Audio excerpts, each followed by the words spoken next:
welcome to RoadMap 2023, our election issues and personalities tracking program.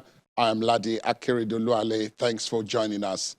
Having concluded the presidential and National Assembly elections held on February the 25th, 2023, attention now shifts to the governorship and state houses of assembly polls built for March the 11th.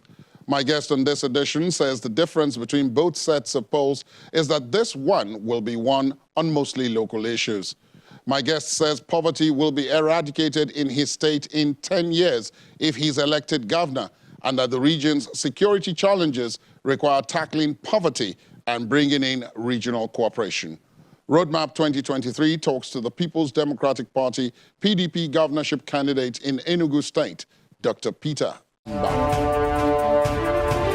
Dr. Mbah, thank you for your time. Welcome to the program. Thank you very much, Ladi. Thank you for having me. Let's begin with your overview. What do you make of the presidential and National Assembly elections that took place on February the 25th, particularly the surprises that came out of some of the results, even with reference to Enugu State, but first nationally?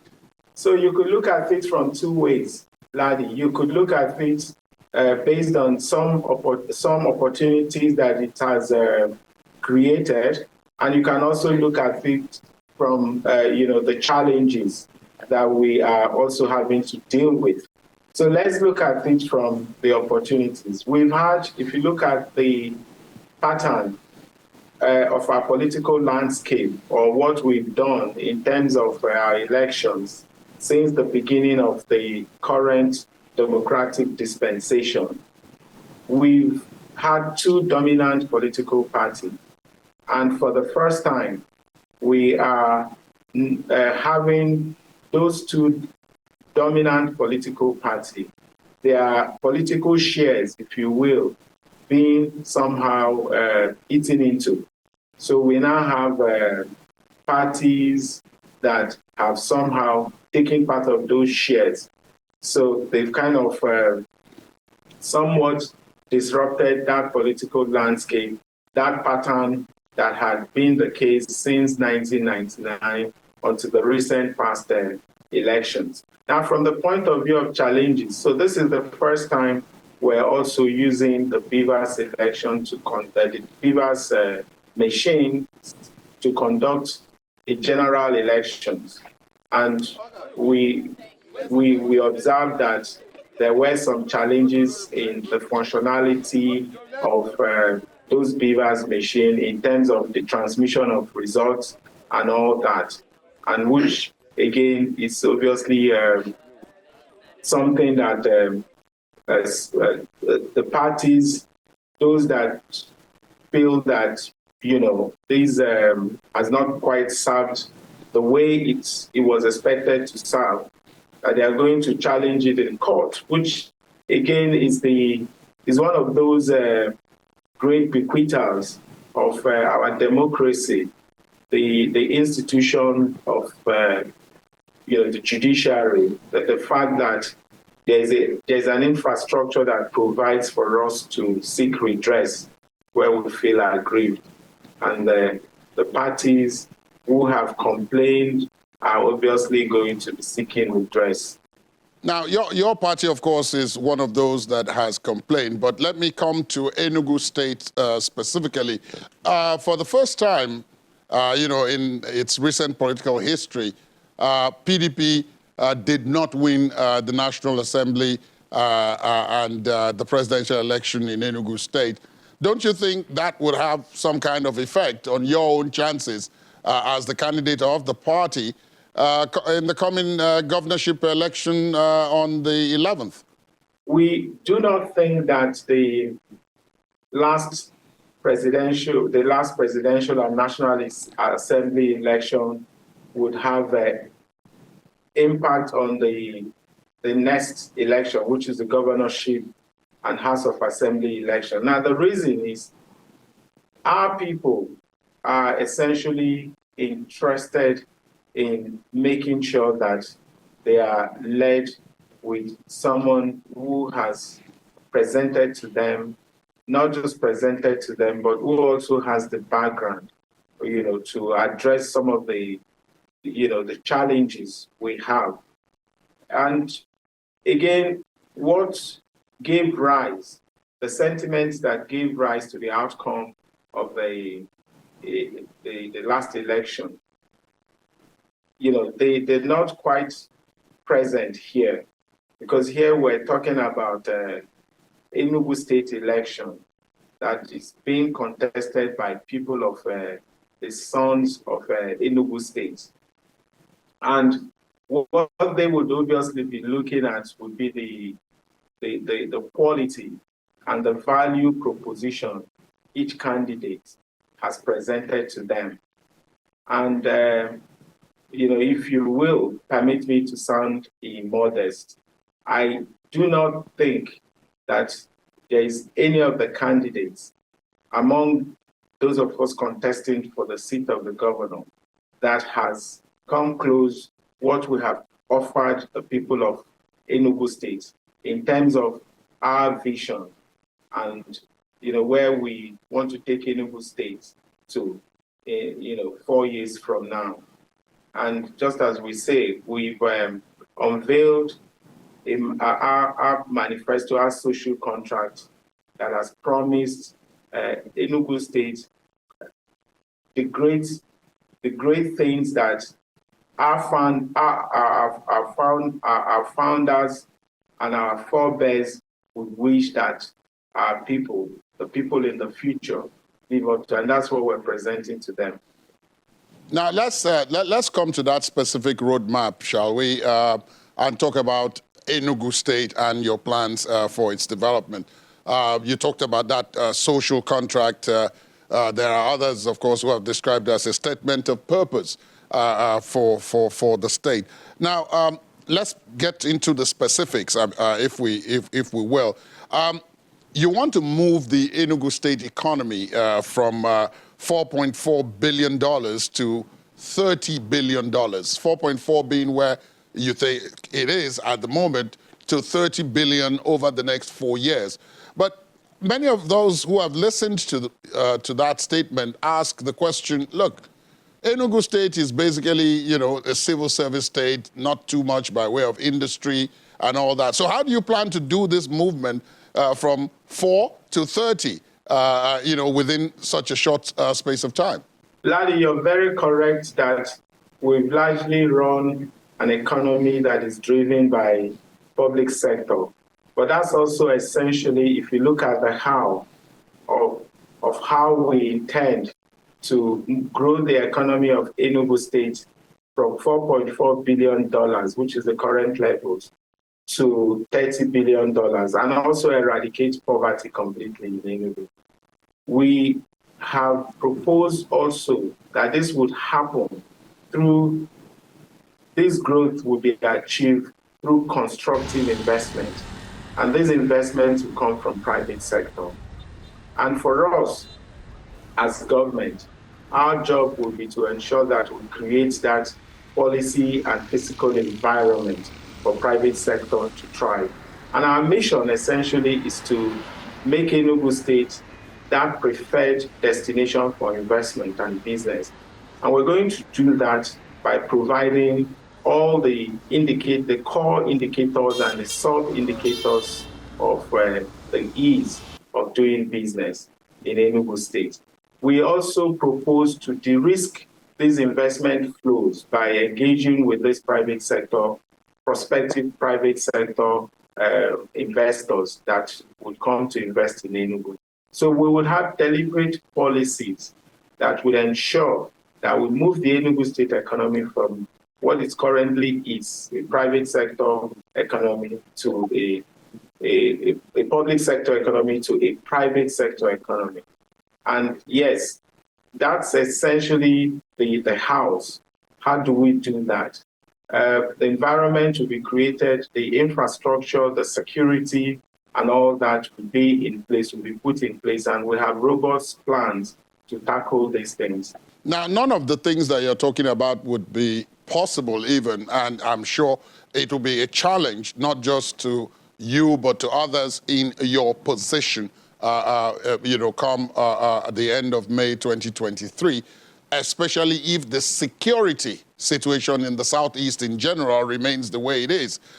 We all are aware of what's been going on in the Southeast with the separatist agitators on one side, and then those, who simply are taking advantage of the situation to perpetuate criminal activities. But the response from the Southeast has been sort of tepid. There are those who are argued that Ebubeagwu isn't, has not proved to be the kind of solution that Amotekun has in the Southwest. How are you proposing to tackle first the issue of security or insecurity, the threats that come, from insecurity in Enugu State in particular, with also a view to cooperation with others, if you win, in the Southeast to, bring in what you've just described? We identify insecurity as a major challenge, and we addressed it robustly in our social contract documents. We believe that we cannot have sustainable development without peace and security. And we also cannot have peace and security without sustainable development. So we see those two as mutually reinforcing. And so we have both the kinetic and the non-kinetic means to addressing the issues of insecurity. Now, for us, we believe that one of the root causes, or indeed the root causes of insecurity and fragilities in our communities, and indeed everywhere, is largely the issue of unemployment and poverty. So we have designed programs to unlock, and because we noticed that a lot of this agitation, a lot of these fragilities are coming from the rural area and the semi-urban areas. And so what we intend to do is to unlock our rural economy and to designate most of the hideouts where these criminalities or these hoodlums operate from. We want to ensure that we designate them as special economic zones where we can bring in people. So we have to open up the area, have feeder roads to the areas, have access roads to the farmland. So we're going to build huge farmlands in these areas, designate them a special economic zone, attract commercial farmers to operate there, so that we can also get our young people productively engaged, so that they would have little or no time to think about criminalities. Rather, they would focus more on producing. So we see our young ones as a huge asset, and we want to transform them, from what they do today, to move them into productive assets, so that we can, of course, reduce that incidences of insecurity considerably. But above all, we're also going to deal with a kinetic approach, which means we're going to strengthen our community policing mechanism. We are also going to, of course, deploy technology to gather intel, and there might be, as you rightly pointed out, there would also be need for us to have regional collaboration. We have to build synergy with the other neighboring states in the Southeast, so that we can also constitute a strong force. Whatever that name would be called, we should be able to have something strong to be able to address, because, again, if we work in silos, we may not really achieve the ultimate objective. So we really need to build some strong synergy among the other states. But we do understand the importance of addressing this insecurity, because if all we are bent on doing is to attract businesses and investments in Enugu, businesses are not Father Christmas. They want to go to places where they can make handsome returns on investment. So we must be able to provide the key enablers. And we see infrastructure and security as one of the key enablers for businesses to come. And of course, the other basic infrastructures too, electricity, water, and the rest of them. Now, one of the things that people have linked to insecurity or security threats is the level of poverty. And Enugu State, in this regard, does not appear to have fared well in the recent past. The poverty statistics out of Enugu, even as released by the MBS, are not too impressive. So, what are you going to be able to tackle that poverty issue? Because poverty at that level is what is feeding criminality. And if so, how exactly for the citizens of your state do you intend to tackle the level of poverty?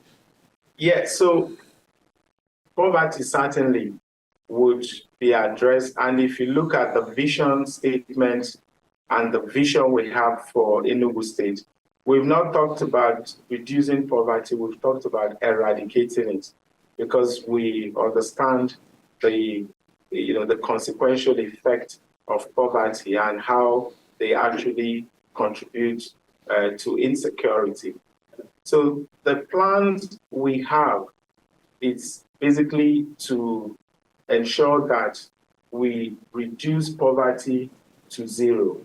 And we have several programs. I've just talked to you about the integrated rural development program, where we ensure that we unlock our rural economy by making sure that we provide the key infrastructure in the rural rural level, so that these are young people, these are teeming unemployed youth, would have the opportunity to flourish.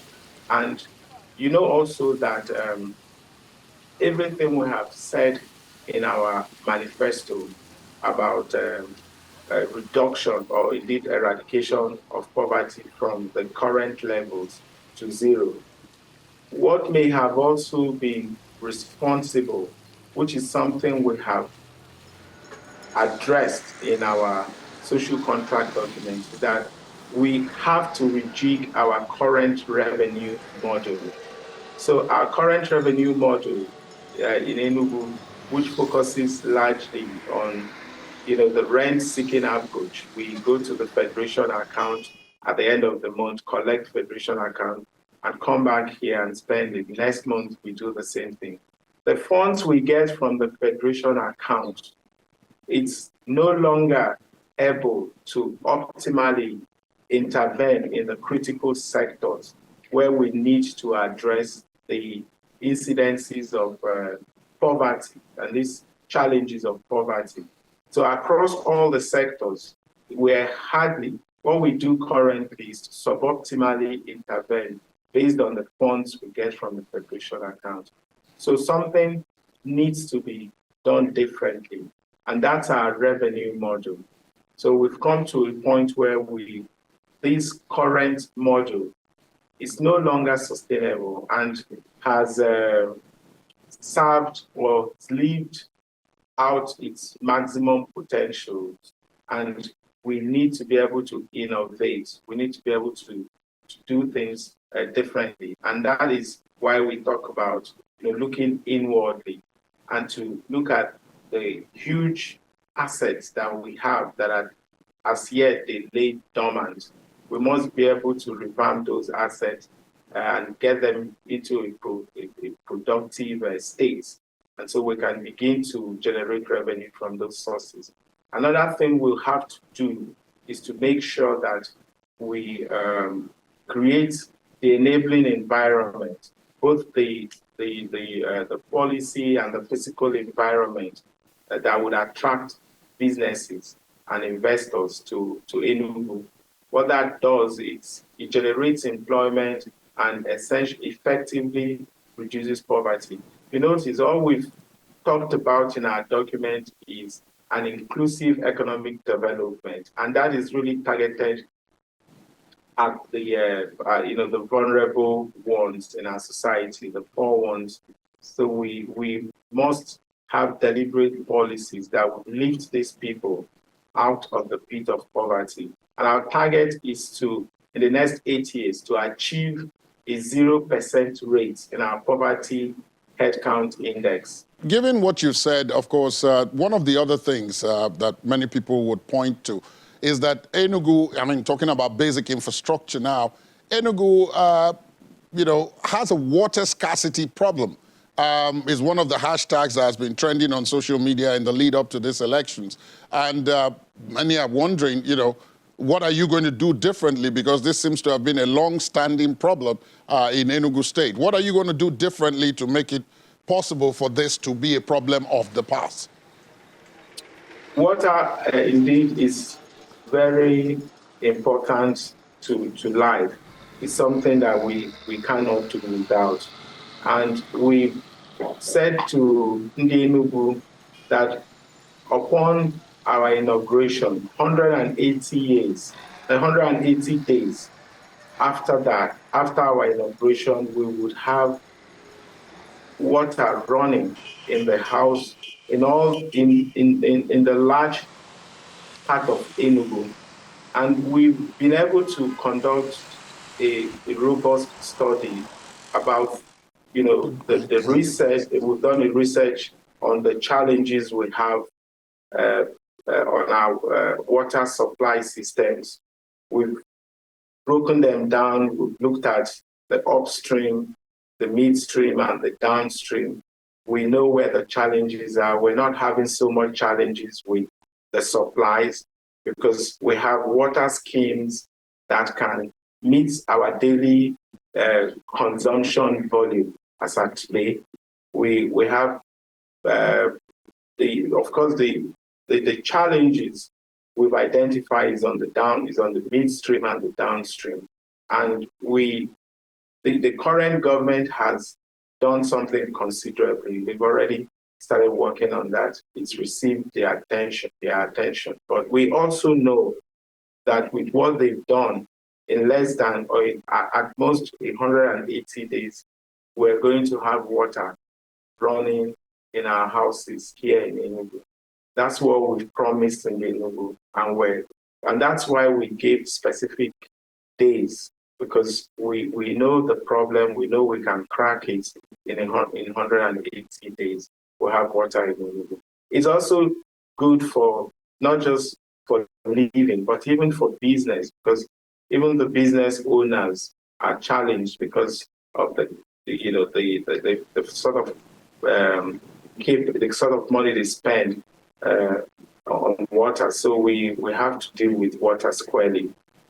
We have to crack it. It's not a rocket science. We're going to address it. Dr. Mbah, you are a maritime lawyer, but you are also an oil magnate, and so you come from that perspective when you say that you want Enugu State registered as an oil-producing state, and of course, all the benefits that accrue from that. But at the moment, that's going to be a tall order. How are you going to go about that, especially given that you're going to require the cooperation of the federal government in that regard? And if the results of the presidential election are to be believed and taken as such, that will be now an opposition party to yours at the federal level. How will you do that? Yeah, I think that, by the way, I'm pleased to inform you that Enugu State is already designated as one of the oil-bearing and producing states in the country. We became designated in January, and this is due to the oil field that we have co-owned with Anambra and Kogi. So that's the OPL, what used to be OPL 916, which is now currently OML 155. And that field has a couple of wells that it's producing from. So we are indeed an oil-producing state already. But don't forget that we've said that we're going to create our energy and mineral resources sector. And that was essentially because there are also other fields, other gas fields that are exclusively owned by Enugu State. And we believe that those fields should be explored and be, obviously produce gas. And in terms of collaboration with the federal government, I mean, across all the presidential candidates, one of the things that they all spoke about strongly is the issue of restructuring. And indeed, we believe that that promise is going to be kept, whoever, at the end emerges as the president of this country. We believe that they would honor their promise to do some kind of fiscal restructuring where, some of these assets that are in the state and ends up, being owned by the state, and perhaps some kind of royalties are paid to the federal government. But be that as it may, there are huge benefits in having those mineral and those energy resources, because there are spillover effects, there are ripple effects, the creation of ancillary industries, that would flow from just the production of gas. And then, of course, the processing of the gas too, where you process the natural gas to liquefied petroleum gas and all that. A lot of companies that you can set up just because gas is being produced in your states, the plastic industry, the fertilizers, the byproducts, and all that. So there is indeed huge benefit in making sure that the other oil fields that are exclusively owned by Enugu State will begin begin exploration and production in those fields. And the good news is that we have huge deposit of gas. These fields hold huge deposit of gas. And under the energy transition, gas still is recognized as a just energy transition. Many of those who will be listening to you about all this will say, well, okay, these are avenues to generate additional revenue, because Enugu State also has significant obligations, debt profile, if you like. One of those, of course, is to civil servants, arrears of pensions, gratuities, and the like. And you are going to inherit that if you are elected governor come the end of May this year. How are you going to tackle that, especially since we know also that Enugu is not one of the states with the high revenue profile from FARC, and I'm sure you can speak to that most eloquently. Larry, you see, everything we've talked about here today is speaking to the sort of disruption, innovative disruption that we want to basically deploy across all sectors, particularly our revenue model. Our current revenue model is not sustainable. We must disrupt that positively. And the way to do that is what I've told you. Beyond the gas fields that I've mentioned, we're also blessed with huge mineral resources. We have limestone, we have alum, we have gypsum, we have kaolin, we have ironstone, we have glass sand, we have clay minerals. These are all resources, natural and mineral resources that are sitting under our ground. So there is no reason we shouldn't be generating huge revenue from these resources. So the pension and gratuity is actually one that we must address almost immediately, because we talk about lifting people out of the pit of poverty, empowering our people, making sure that we eradicate poverty. We know injecting the sort of debt that we currently have into the system, we know how it's going to, the impact it's going to have on the economy. So it is in our best interest to find a creative alternative financing model for these legacy debts. So we want to freeze the debt size of our pension and gratuity, defray it, liquidate it completely, and then going forward, we want to introduce the contributory pension scheme. We have, just as you have in some states already, the pay-as-you-go model, where the government contributes its quota to, the pension pool of the workers, and of course the staff also, the workers also do the same thing. But the interesting thing is that they manage this fund. They elect the PFA, the pension fund administrator that they want to work with. So going forward, we also have plans not to build or pile up debts on the pension and gratuity side of things. So we're going to clear that debt, and as I said, it will require creative alternative financing model, and that we're going to do. Indeed. You were chief of staff. This is to speak to the fact that you have been in the politics of Enugu State for quite a while. You were chief of staff to former Governor Chimaroke Nnamani, and then, of course, you went on to be Commissioner for Finance in that state. And you have the support of the current governor, Dr. Ogwuanyi.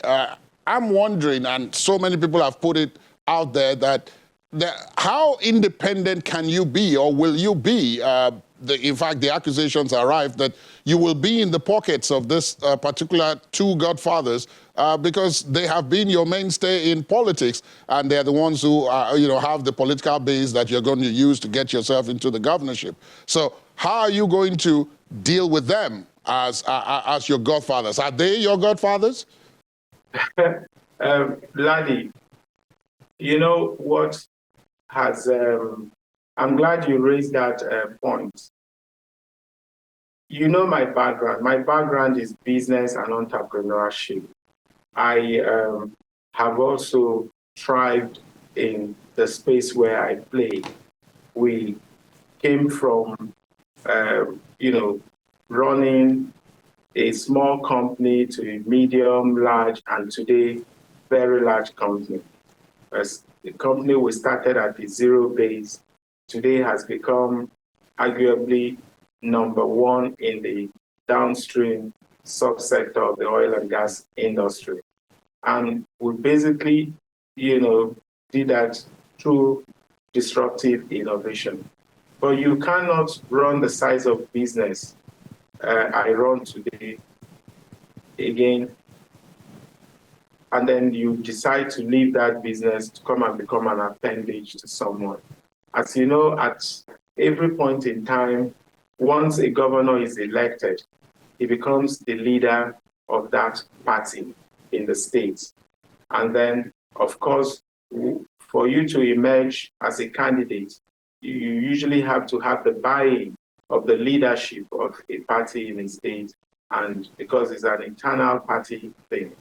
But the truth is that once I become elected as the governor, I take over that leadership position, and the bulk will stop at my table. And just like you just made reference to Chimaroke's administration, I'm sure immediately after Chimaroke, we had the Sullivan's administration. And after the Sullivans, now we're having the Ogwuanyi's administration. So naturally, people would be responsible for what they do. You cannot delegate that responsibility. You cannot come to Enugu and say, "Oh, you could not perform, or because you have godfathers that you're answerable to." I mean, the people you need to secure their mandate to be able to become their governor is the people of Enugu State. And they are the people you're answerable to. They have to hold you to account.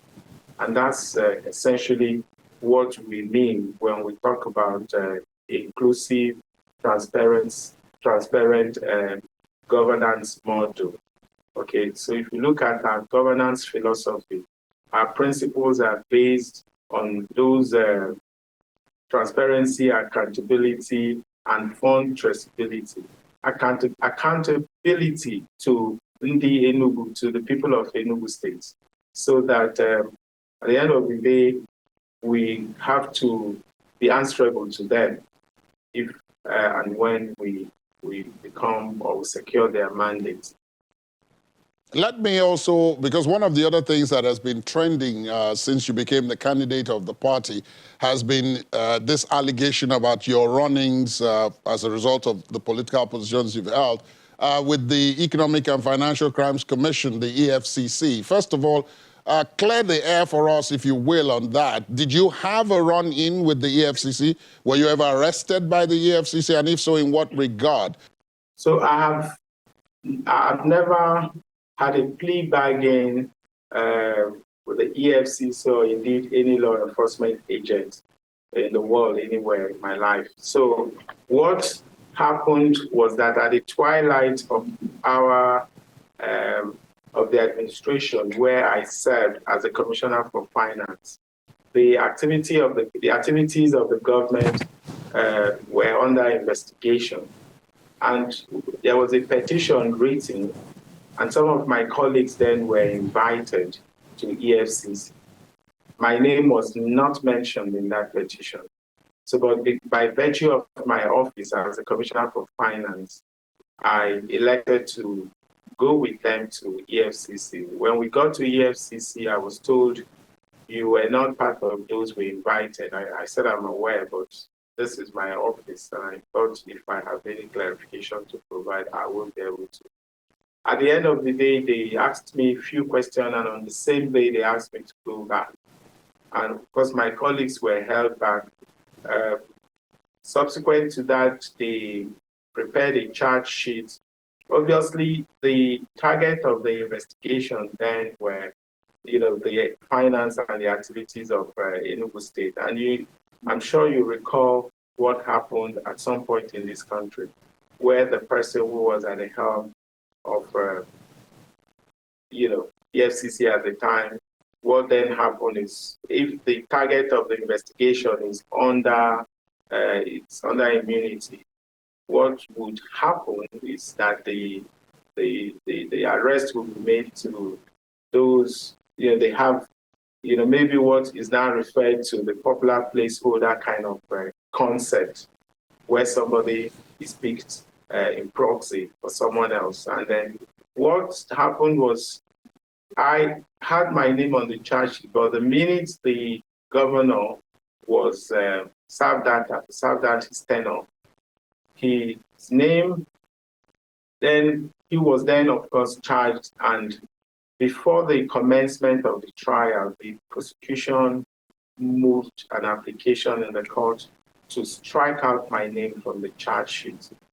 It wasn't even a case that we had gone through a trial and my lawyers applied or maybe applied for a no-case submission. No. The trial had not commenced, and the prosecution applied that my name and two others be struck out from the charge sheet. So I never underwent any trial by the EFCC. I never had any plea bargain with them. There would be no need if they obviously did not think I was, a target of their investigation, and struck out my name even before the commencement of the trial.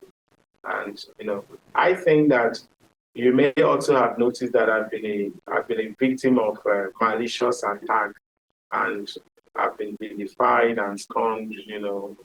People who believe that they don't have any chance at the polls, and they think the only way that they can become popular is to, malign me, mudsling, and basically launch campaigns of calumny. That's what's been happening. But those falsehood has no shred or modicum of truth in them.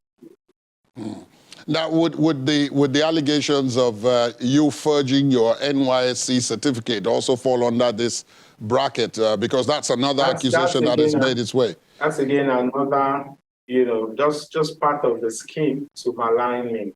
I did my youth service, and I was honorably discharged I got my discharge certificate from NYSC. I have no reason, no motive whatsoever to forge one. You spoke earlier on about the fact that, you were running an organization before you decided that you were going to go into politics and, of course, serve your people, and that organization started off small and became big. And that organization, of course, is very big, and it's in the oil sector. Now, if you become governor, what happens to that organization? Because you are the chief executive of it. What happens to the organization if and when you are elected governor? So Pinnacle Oil and Gas, which is a company that I founded and I am as yet the CEO, it's a very well-structured organization. And we have a well-constituted board and an effective management in place. So we obviously, we've long de-risked key man in the running and in the operations of Pinnacle. If you're going to be, or if you're running, if you're number one in your industry, you must only be able to do that with effective structure and effective organization in place. So we have a well-constituted and a very effective board, and our management team would, continue to, they understand clearly what the mission of the company is, and they take in ownership. So we basically do not have a key man risk. Again, a well-constituted organization audited by KPMG, and so we're not going to suffer as a result of the business will not suffer, and the growth plan we have for the business will not be affected by my absence.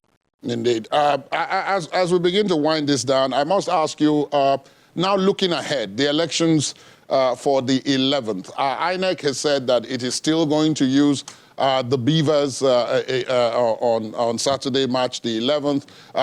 Basically, it is going to seek to make the process much faster in terms of uploading results and all of that. Do you have trust in the electoral body and that things will go better on the 11th than they probably did, at least from the process angle, on February the 25th? Yeah, I think that we've called on INEC to ensure that they up their game this time around, and that we will be able to see optimal performance of the beavers system, because that is now required for that trust and faith in the system, the electronic or the digital system of our election process to be trusted.